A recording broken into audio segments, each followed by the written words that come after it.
ఆంధ్రప్రదేశ్లో ఉత్తర కోస్తాలోని ఏజెన్సీ ప్రాంతాల్లో సాగు చేయబడుతున్న పండు అనాస. సుమారుగా 5,000 హెక్టార్లలో సాగు చేయబడుతోంది ఈ పంట. ఈ పండులో పలు పోషకాలు మెండుగా ఉన్నాయి. ఈ పంటను కొబ్బరి, జీడి మామిడి, అరటి వంటి పంటల్లో అంతర పంటగా సాగు చేస్తూ రెండిందాల ఆదాయం సాధిస్తున్నారు.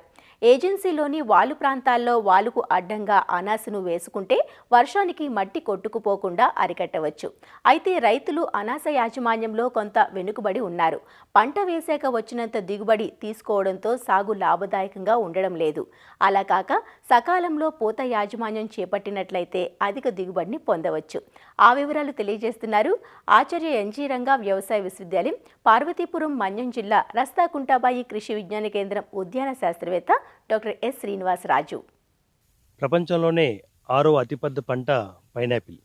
అయితే అలాంటి పంట మన రాష్ట్రంలో ఒక 5,000 హెక్టార్లలో సాగు చేయబడుతుంది. ఇది ఈ ఏజెన్సీ ప్రాంతాల్లో ఇది ఎక్కువగా సాగు చేయబడుతుంది. ఈ పూత అనేది నియంత్రణ అనేది ఈ పైనాపిల్ అత్యంత అవసరమైన ఒక ఇది.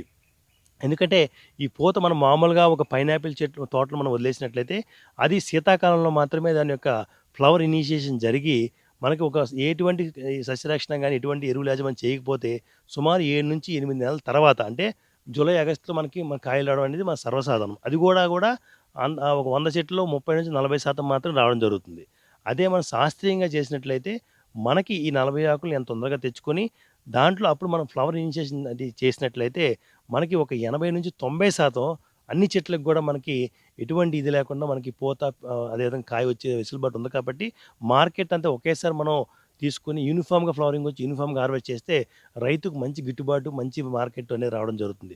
అయితే ఎలా చేసుకోవాలనుకుంటే ఎప్పుడైతే పైనాపిల్ అనేది 40 ఆకులు తొడగపోయినా మనకి ఇనిషియేట్ చేయొచ్చు, కానీ సైజ్ అనేది తగ్గుతుంది. కాబట్టి 40 ఆకులు చేసినట్లయితే సైజ్ చాలా మంచి 1 కేజీ నుంచి కేజీన్నర వచ్చే పండు కాయ వస్తుంది. కాబట్టి దానికి మనం ఏం చేస్తామంటే ఇతరులనే మందు ఒక 2 ml 1 లీటర్ నీటికి, అదేవిధంగా ఈ యూరియా ఒక 2 గ్రాములు 1 లీటర్ నీటికి, అదేవిధంగా కాల్షియం కార్బోనేట్ 0.5 గ్రాములు 1 లీటర్ నీటికి, ఈ మూడింటిని కూడా 1 లీటర్ నీటిలో కలుపుకొని మనం pH చెక్ చేసుకుంటే ఓకే పర్లేదు, లేదంటే 5-5.5 ఉంటుంది pH. ఆ pH కానీ మనం తీసుకుంటే ప్రతి ఒక్క చెట్టు యొక్క ఓరల్లో మనం ఆ మొక్క ఓరల్లో ఒక 50 ml మనం ప్రతి చెట్టుకి వేసినట్లయితే అది వేసిన ఒక 3-6 వారాల్లో మనకి ఆ ఇనిషియేషన్ అనేది జరుగుతుంది.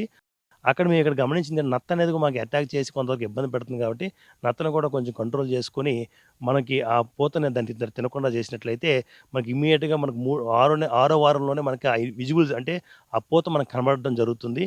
కనబడిన తర్వాత అదైన ఒక 3-4 నెలల్లో మనకి కాయ అభివృద్ధి చెంది మనం ఇనిషియేట్ చేసిన దానికి 5-6 నెలల్లో మనకి కాయ మార్కెట్లో అమ్ముకునే విధంగా మనకి పైనాపిల్ అనేది రావడం జరుగుతుంది.